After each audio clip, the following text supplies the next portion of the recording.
Rasulullah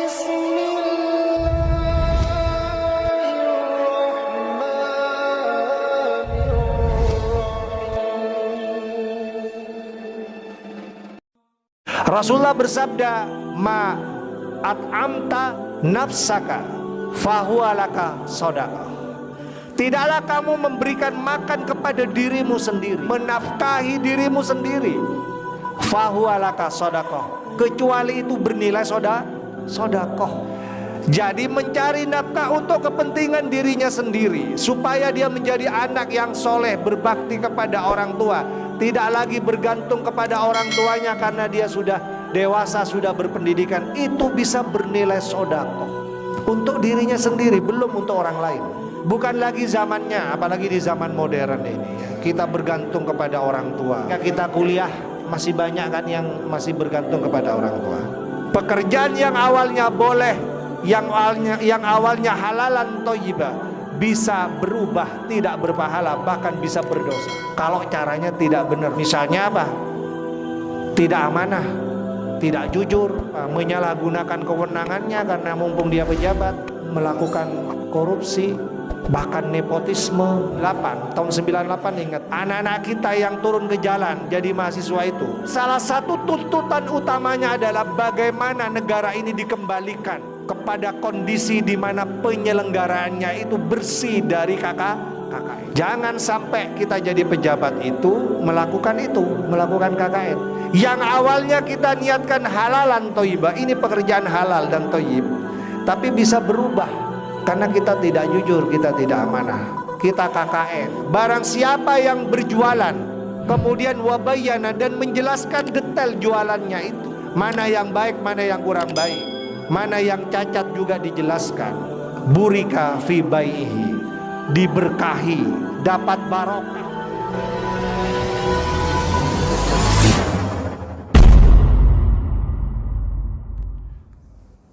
Bismillahirrahmanirrahim. Assalamualaikum warahmatullahi wabarakatuh.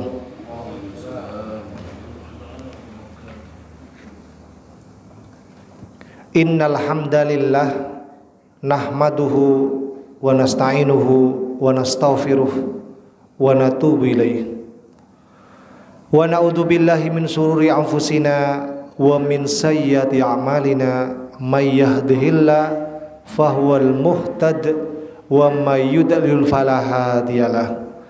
Asyhadu an la ilaha illallah wa asyhadu anna Muhammadan abduhu wa rasuluh, amma ba'd. Bapak Ibu sekalian, jamaah salat maghrib Masjid Pesantren Kiai Haji Bahauddin Mudhari yang berbahagia, pertama-tama marilah kita bersama-sama memanjatkan puji syukur kehadirat Allah Subhanahu wa taala. Hingga petang ini kita masih diberikan banyak nikmat oleh Allah.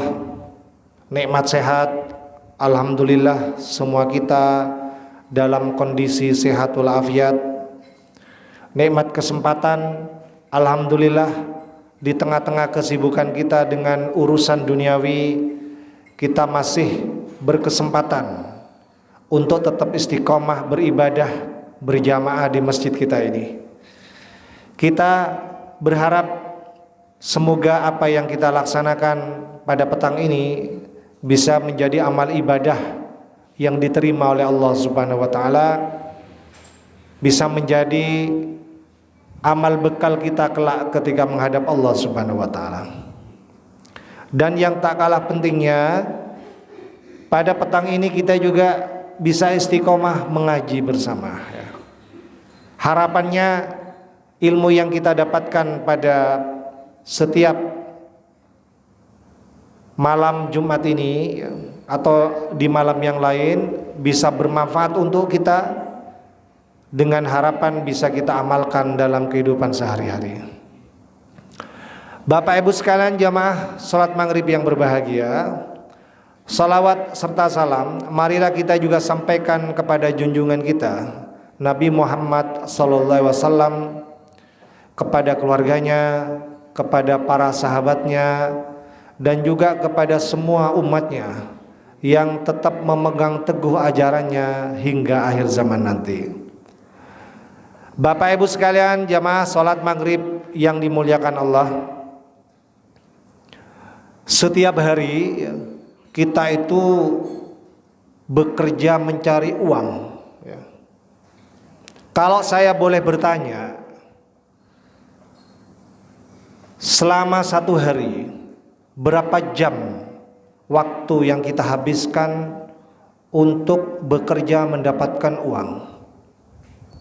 Berapa jam Bapak Ibu? 7 sampai 8 jam. Setiap hari waktu kita habis 8 jam untuk bekerja mencari uang.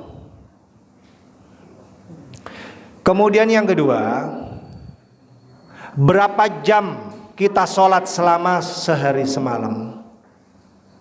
Berapa jam?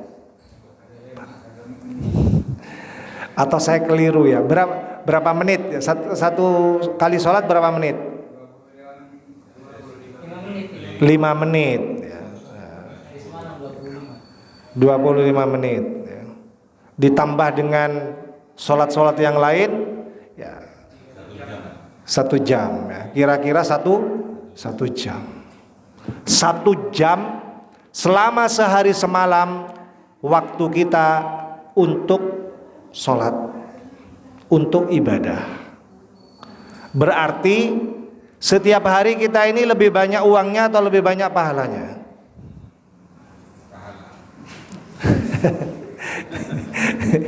Coba 8 jam sehari semalam, 8 jam sehari semalam kita gunakan bekerja untuk mencari uang. Selama 1 jam kita gunakan untuk sholat sehari semalam untuk mendapatkan pahala.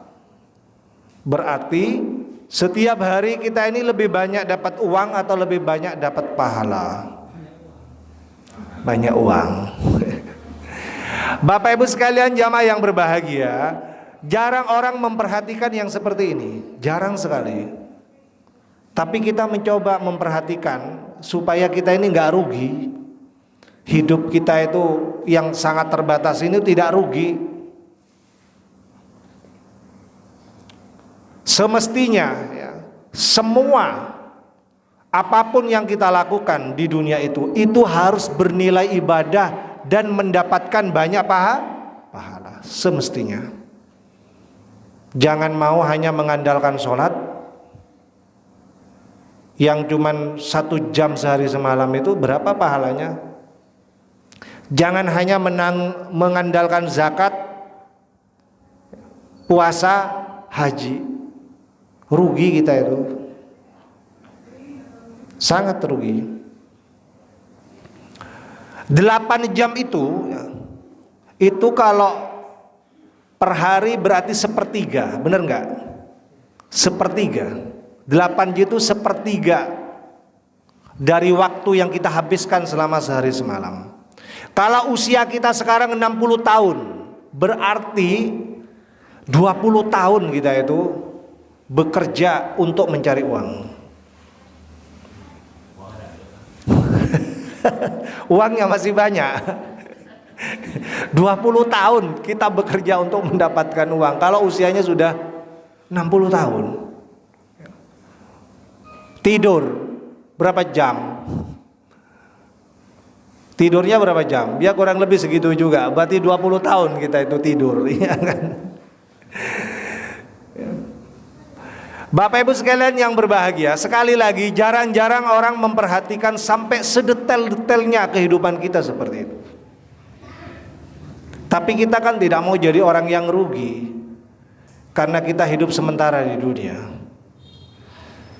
Bagaimana caranya Ustadz? Kembali kepada prinsip yang diajarkan oleh Allah dalam sebuah ayat, a'udzubillahi minasyaitonirrajim. Qul, katakan, inna sholati wa nusuki wa mahyaya wa mamati lillahi rabbil alamin. Katakan ya, ini prinsip hidup kita ya, supaya kita ini nggak rugi hanya mengandalkan sholat dan puasa saja yang berpahala, ya kan? Sholatku ibadahku. Ada yang mengartikan nusuki itu adalah kurbanku, ya. Wa mahyaya wa mamati, bahkan hidup dan matiku lillahi rabbil alamin, semuanya karena Allah, Tuhan semesta alam. Cuman pertanyaannya, apakah sholat kita itu sudah untuk Allah?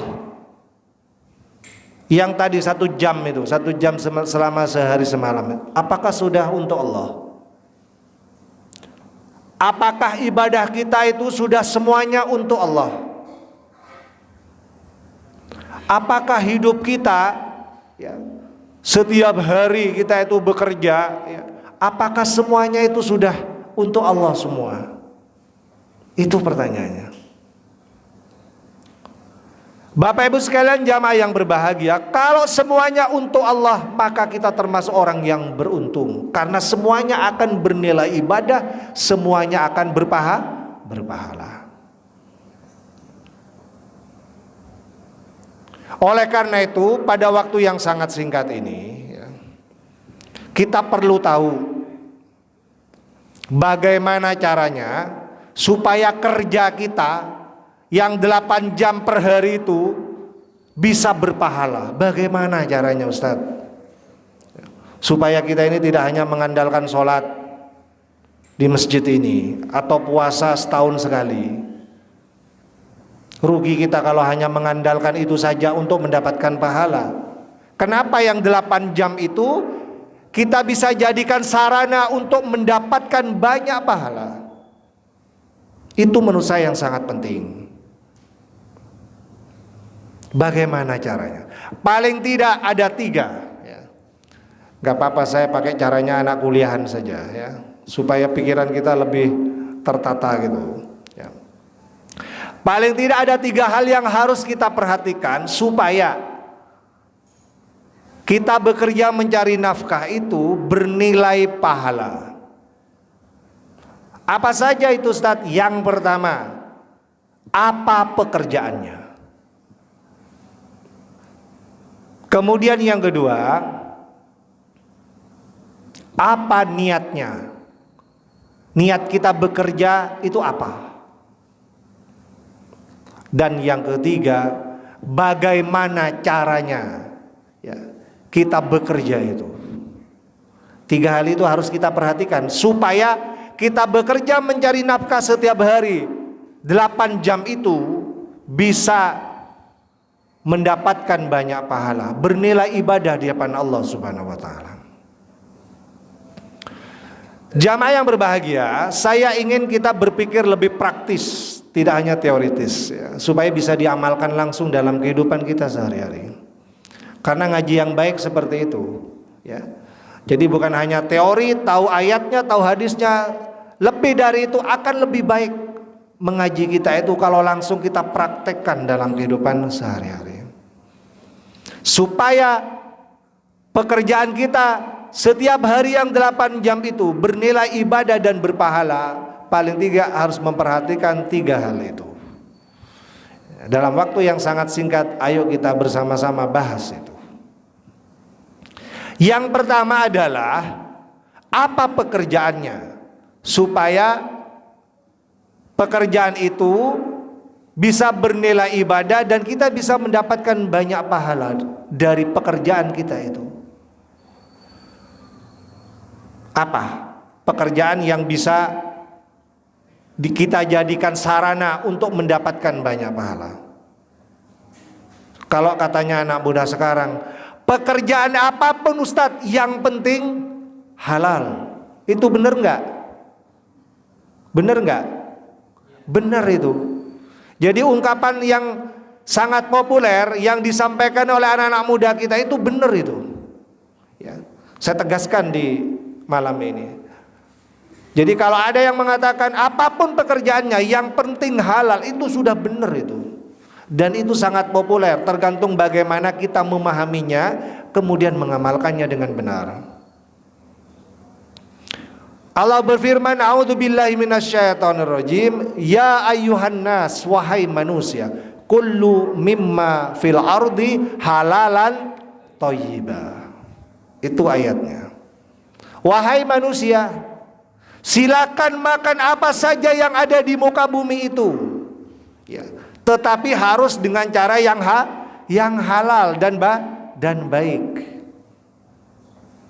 Apapun itu pekerjaannya, kalau kita lakukan secara halal dan thayyibah dan baik, maka itu akan bisa bernilai ibadah dan akan banyak mengumpulkan pundi-pundi pahala.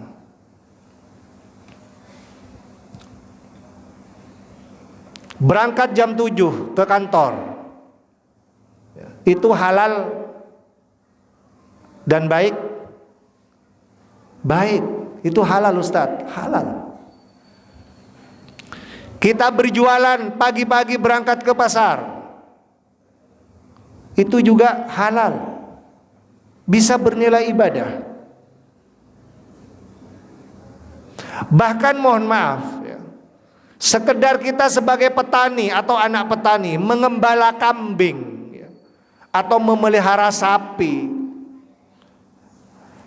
itu halalan thayyibah atau bukan? Itu halalan thayyibah. Kembali kepada pernyataan anak-anak kita, apapun itu yang penting halal, bisa bernilai ibadah, bisa berpahala. Tidak perlu gengsi, tidak perlu gengsi. Ngapain kita gengsi? Yang penting bernilai halalan thayyibah ya.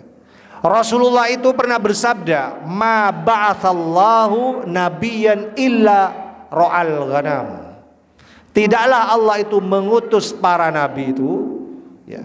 Ma ba'atsallahu nabiyan, tidaklah Allah itu mengutus seorang nabi illa ra'al ghanam, kecuali dia itu pernah berprofesi sebagai pengembala kambing. Coba, semua nabi pernah berprofesi sebagai pengembala kambing. Mengembala kambing itu halal atau tidak? Halal. Bukan pejabat, bukan pegawai. Tetapi Nabi pernah melakukan itu, semua Nabi. Kemudian sahabat bertanya, wa anta ya Rasulullah, apakah termasuk anda ya Rasulullah? Qala, Rasulullah menjawab, na'am, iya. Kuntu ar'aha ala qararid li ahli Makkah. Aku pernah juga melakukan hal yang sama, mengembala kambing ya, ala qararid li ahli Makkah, sekedar untuk mendapatkan upah dari penduduk Makkah. Jadi beliau itu pernah berprofesi ngalak wananambi, embikna orang, bukan embiknya sendiri, untuk mendapatkan upah. Jamaah yang berbahagia, saya mengambil contoh yang paling sederhana. Bahkan mungkin itu sangat kecil pekerjaan itu, sangat remeh. Bahkan mungkin tidak terlalu banyak diperhatikan oleh anak-anak kita. Masa saya lulusan SMA, apalagi lulusan sarjana, mau mengembala kambing? Mungkin yang ada yang berpikir gitu. Kenapa enggak? Kalau kambingnya banyak, ya kan, ratusan, ya, kan tidak kalah dengan kerja kantoran.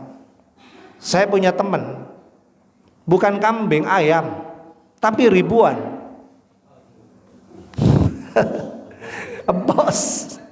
Bos, uangnya lebih banyak dari mereka yang kerja kantoran. Uangnya lebih banyak, kalau itu dia bernilai halalan thayyibah juga bisa berpahala juga. Tidak kalah kan dengan mereka yang bekerja kantoran itu. Bahkan dalam hal bersedekah, berinfak, beliau selalu terdepan dibanding dia yang lain yang berstatus sebagai pegawai misalnya. Kalau pegawai hitung-hitungan berapa saya mau nyumbang, ya, kalau dia rajin sekali nyumbangnya itu. Bukan ngembala kambing, ngembala ayam kan, ngembala ya kan. Coba bayangkan. Wahai manusia, Silahkan makan apa saja apa yang ada di muka bumi itu, yang penting halal dan thayyib, baik. Kita tidak perlu gengsi. Jamaah yang berbahagia, kita singkat saja karena waktunya takut terbatas ya. Kemudian yang kedua, niatnya. Niat dia bekerja itu apa? Setiap hari, setiap pagi keluar dari rumahnya untuk mencari nafkah. Itu niatnya apa? Supaya bernilai pahala, bernilai ibadah. Bagaimana caranya, Ustadz? Itu penting. Pertama, harus diniatkan untuk menafkahi dirinya sendiri. Yang kedua, harus diniatkan untuk menafkahi keluarganya. Barangkali dia sudah berkeluarga, sudah tidak lagi menjadi seorang yang bujang. Dan yang ketiga, barangkali dia sudah berkeluarga, harus diniatkan dia bekerja itu untuk mempermudah dalam beribadah. Paling tidak 3 hal itu yang harus kita niatkan. Kalau kita ingin pekerjaan mencari nafkah setiap hari yang kita lakukan itu bisa bernilai ibadah dan bisa mengumpulkan banyak pahala. Yang pertama, harus diniatkan kita bekerja itu untuk menafkahi diri sendiri. Anak-anak kita masih ada yang bujang? Ada kan? Sampaikan kepada anaknya bahwa kamu sekarang sudah dewasa, sudah lulus sarjana, harus mandiri. Nawaitu, niat untuk mendapatkan pekerjaan minimal bisa mencukupi kebutuhanmu. Jangan lagi bergantung lagi nyusu terus kepada bapakmu yang sudah semakin sepuh, semakin renta ini. Paling tidak itu yang kita sampaikan, supaya anak kita itu bisa kita latih secara perlahan-lahan. Dia akan lebih mandiri, menyiapkan dirinya menjadi manusia yang dewasa, yang mandiri. Siapa tahu nanti setelah sudah dewasa dia juga bisa bermanfaat untuk orang lain, bisa berkeluarga, bermanfaat untuk keluarganya, bermanfaat untuk masyarakatnya. Rasulullah bersabda, ma at'amta nafsaka fahuwa laka shadaqah. Tidaklah kamu memberikan makan kepada dirimu sendiri. Ma at'amta nafsaka, tidaklah kamu itu menafkahi dirimu sendiri. Fahuwa laka shadaqah, kecuali itu bernilai sedekah. Jadi mencari nafkah untuk kepentingan dirinya sendiri, supaya dia menjadi anak yang soleh, berbakti kepada orang tua, tidak lagi bergantung kepada orang tuanya karena dia sudah dewasa, sudah berpendidikan. Itu bisa bernilai sedekah untuk dirinya sendiri, belum untuk orang lain. Saya ingin adik-adik kita, anak-anak kita itu seperti itu. Ayo kita bersama-sama, yang punya adik, yang punya anak, yang punya ponakan, bagaimana kita bisa memahamkan mereka bahwa mereka itu bisa menafkahi dirinya sendiri, dan yang dilakukan itu adalah sesuatu yang baik dan akan bernilai ibadah bagi dirinya. Jamaah yang berbahagia, bukan lagi zamannya, apalagi di zaman modern ini, kita bergantung kepada orang tua. Cukuplah ketika kita masih SMP, SMA, atau selambat-lambatnya ketika kita kuliah, masih banyak kan yang masih bergantung kepada orang tua. Tetapi kalau sudah selesai S1, sudah sarjana, sudah saatnya dia untuk mandiri, minimal mampu menafkahi dirinya sendiri. Jangan sampai sekedar untuk apa itu? rokok, ya bagi yang merokok, minta kepada bapak loh, coba bayangkan. Bapak ibu tahu nggak, anak kita kalau ngerokok itu kebutuhannya setiap hari berapa? Ada yang minimal, ada yang satu itu loh, apa? Satu bungkus. Itu mungkin sudah irit itu sehari semalam itu, ya. Kalau dia candu rokok bisa 2 bungkus. Masa terus minta-minta ke orang tuanya, gimana coba? Iya kan? Kalau memang itu menjadi kebutuhannya, ya. Karena banyak yang mengatakan rokok itu dianggap kebutuhan pokok, ya. Bahkan ada yang mengatakan begini, lebih baik tak makan daripada tak rokok, ya kan? Coba bayangkan.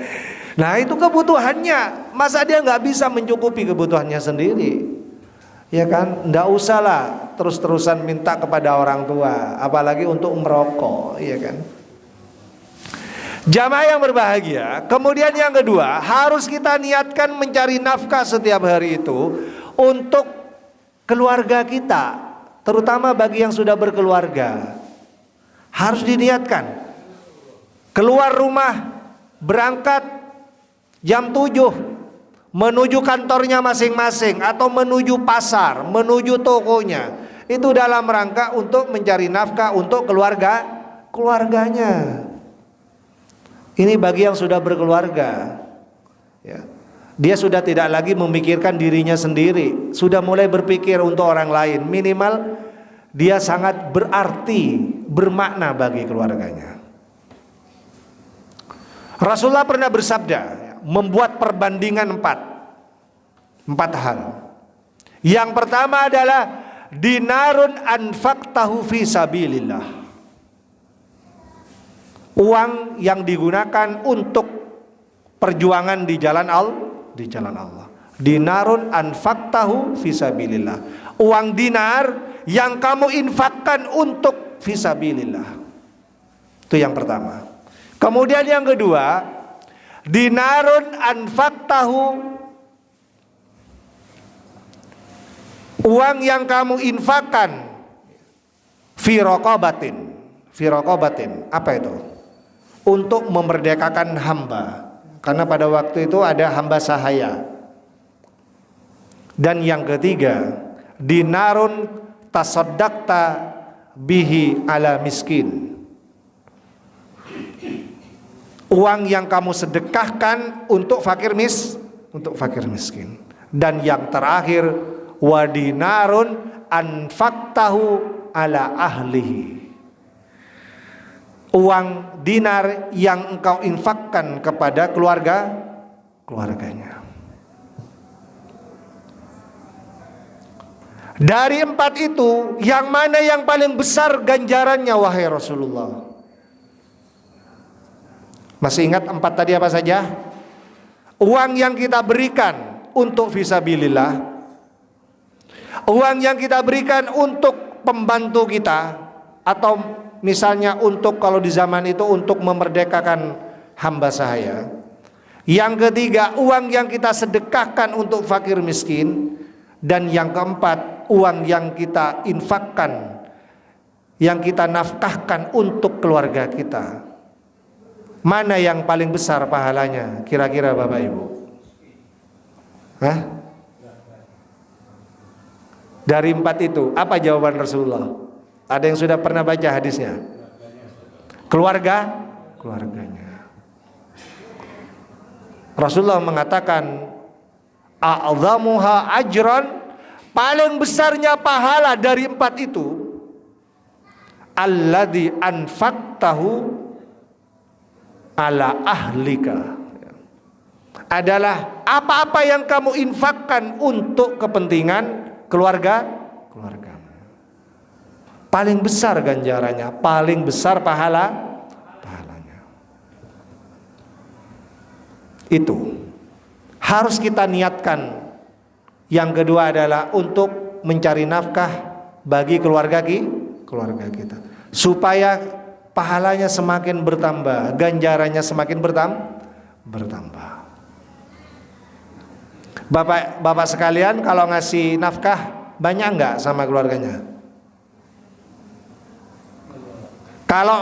ngasih ke masjid setiap Jumat 10.000. Kalau sama keluarganya berapa setiap hari? Berapa? Hah? Gak apa-apa, kita langsung praktek gimana kita itu ya. Kalau berdasarkan hadis ini ya, lebih besar pahalanya ya, memberikan nafkah kepada keluarga kita ya, daripada kepada fisabilillah, untuk fisabilillah, termasuk kita nyumbang ke masjid. Walaupun kita rajin berinfak, bersedekah ya, tapi jangan lupa ya, keluarga kita itu juga berhak untuk mendapatkan nafkah. Dan itu ternyata berdasarkan hadis ini ganjarannya lebih besar. Ibu-ibu pasti senang kalau saya bacakan hadis ini ya. Karena hadis ini memberikan keutamaan kepada keluarga supaya lebih banyak mendapatkan nafkah. Benar ibu-ibu ya? Nah, senang semua ibu-ibu itu ya. Jamaah yang berbahagia, kemudian berikutnya harus kita niatkan kita bekerja mencari nafkah setiap hari itu ya, supaya untuk mempermudah kita beribadah ya. Jadi kalau sudah cukup mencukupi kebutuhan kita sendiri, mampu mencukupi kebutuhan keluarga kita, baru kita berpikir berikutnya bagaimana ini semakin memperlancar ibadah-ibadah kita yang lain. Karena beribadah itu butuh modal juga Bapak Ibu, butuh modal ya. Saya kasih contoh, sekarang kalau naik haji berapa? 55 juta. Bisa enggak kita itu nawaitu berangkat keluar rumah mencari nafkah, di samping untuk diri sendiri, di samping untuk keluarga, nanti kalau ada lebihnya saya niatkan untuk beribadah yang lain, termasuk untuk naik haji. Ya kan? Seperti itu manajemennya. Ada sisanya, ayo kita buat bagaimana caranya untuk mempermudah kita beribadah yang lain-lain. Haji 55 juta ya, butuh uang banyak. Kurban, kalau berkurban setiap tahun, kambing itu berapa? 3 juta. Itu sudah bagus ya, sudah standar ya, bagus. Kalau sapi 17 juta, ya kan? Bisa enggak ya, kita niat setiap hari bekerja mencari nafkah, bisa mencukupi kebutuhan diri sendiri, kebutuhan keluarga, sisanya saya niatkan nanti bisa ibadah kurban misalnya. Kalau seperti itu manajemen kita, maka kita setiap hari tidak pernah putus kita untuk mendapatkan pahala. Inna solati wa nusuki wa mahyaya wa mamati lillahi rabbil alamin. Semua kegiatan kita, hidup kita ya, semuanya karena Allah akan bernilai ibadah. Jamaah yang berbahagia, itu yang kedua. Yang terakhir, yang ketiga, sudah adzan ya? Belum. Tinggal berapa menit? 7 menit. Yang ketiga, bagaimana caranya pekerjaan itu supaya bernilai ibadah dan berpahala? Itu penting. Tidak hanya berhenti apa profesinya, apa pekerjaannya. Setelah ketemu apa pekerjaannya, bagaimana dia melaksanakan pekerjaan itu supaya berpahala, bernilai ibadah. Kenapa Ustadz? Karena ada pekerjaan yang halal ya, yang halalan thayyibah, tetapi setelah dilaksanakan dia kemudian tidak bernilai ibadah. Misalnya jadi bupati Itu boleh tidak? Boleh. Boleh jadi bupati, jadi pejabat yang lain lah, tidak harus bupati gitu. Kalau itu dianggap sebagai pekerjaan, boleh. Dan itu akan mendapatkan banyak uang dan juga akan bernilai ibadah. Kalau dilaksanakan dengan penuh integritas, dengan penuh kejujuran, dengan penuh amanah. Sebaliknya, pekerjaan yang awalnya boleh, yang awalnya halalan thayyibah, bisa berubah tidak berpahala, bahkan bisa berdosa kalau caranya tidak benar. Misalnya apa? Tidak amanah, tidak jujur. Yang sering terjadi apa? Menyalahgunakan kewenangannya karena mumpung dia pejabat, ya, kemudian dia melakukan korupsi, ya, bahkan nepotisme. Ya kan sekarang kan ramai itu orang-orang menggugat nepotisme. Itu betul enggak Ustaz? Betul, karena tahun 98 ingat, anak-anak kita yang turun ke jalan jadi mahasiswa itu, ya, itu salah satu tuntutan utamanya adalah bagaimana negara ini dikembalikan, ya, kepada kondisi di mana penyelenggaraannya itu bersih dari KKN, kolusi, korupsi dan nepotisme. Jangan sampai kita jadi pejabat itu melakukan KKN. Yang awalnya kita niatkan halalan thayyibah, ini pekerjaan halal dan thayyib, tapi bisa berubah karena kita tidak jujur, kita tidak amanah, kita KKN, kita nepotisme gitu. Rasulullah pernah melakukan sidak. Sidak itu apa ya? Inspeksi mendadak kalau zaman sekarang, ke sebuah pasar. Dia menyaksikan ada banyak pedagang mulai memperlihatkan atau menyajikan dagangan-dagannya. Di sana melihat ada gandum yang bagus. Gandum itu kayak beras lah kalau sekarang. Bagus sekali, terlihat bagus sekali. Tapi Rasulullah kemudian mencoba untuk lebih detail mengetahui apakah itu benar-benar bagus atau tidak. Kemudian tangannya dicelupkan ke semakin dalam ke gandum itu. Kalau di atasnya bagus sekali, gandumnya sangat berkualitas. Ternyata sampai ke bawah ternyata basah. Mahada ya ahlat ta'am, katanya. Mahada ya sahibat ta'am. Apa ini wahai penjual makanan, katanya.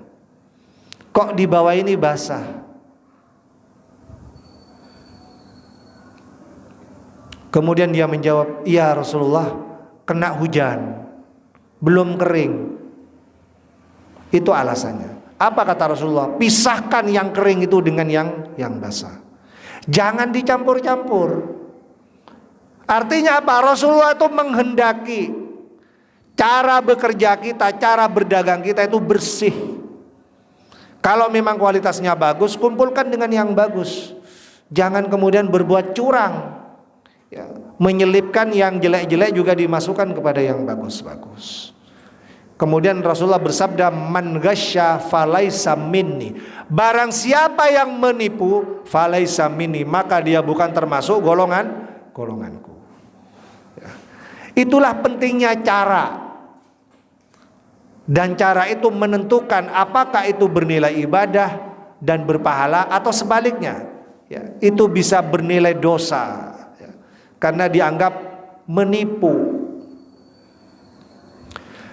Dalam hadis yang lain Rasulullah mengatakan, man ba'a wa bayyana, barang siapa yang berjualan kemudian wa bayyana dan menjelaskan detail jualannya itu, mana yang baik, mana yang kurang baik, mana yang cacat juga dijelaskan, burika fi bai'ihi, diberkahi, dapat barokah dalam jual belinya itu.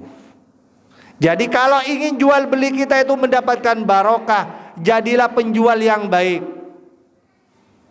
Dijelaskan kalau memang itu ada cacatnya, jangan sampai tidak dijelaskan. Jual jeruk semanis-manis, tahu kada, testernya yang manis, ya kan? Nah, setelah pembelinya percaya, kemudian dia mencampur antara yang manis dengan yang kecut, ya kan? Pernah mengalami? Pernah, ya kan? Oh, mencoba manis, ya kan? Ternyata setelah beli banyak, dibawa pulang ke rumahnya, tidak semuanya manis, ada yang kecut-kecut. Coba, kesempatan kan, belinya banyak dicampur. Ya, kita percaya saja gitu kan, ternyata ada yang mencampur itu. Jamaah yang berbahagia, itulah ya, caranya supaya pekerjaan yang kita lakukan setiap hari itu bernilai ibadah dan juga bisa mengumpulkan pundi-pundi pahala. Oleh karena itu sekali lagi kita tidak akan rugi walaupun hidup 60 tahun. Walaupun hidup 60 tahun. Kita tidak hanya mengandalkan sholat saja, tidak hanya mengandalkan puasa saja, tidak hanya mengandalkan kurban saja, tetapi pekerjaan sehari-hari yang kita lakukan 8 jam setiap hari itu tetap bisa bernilai ibadah dan bisa juga mendapatkan pahala. Paham Bapak Ibu ya? Insya Allah paham. Bisa nggak kita bersama-sama mengamalkannya? Bisa. Ayo kita ngamalkan dalam kehidupan sehari-hari. Marilah kita tutup ya, majelis kita ini dengan doa kafaratul majelis. Subhanallah. Assalamualaikum warahmatullahi wabarakatuh.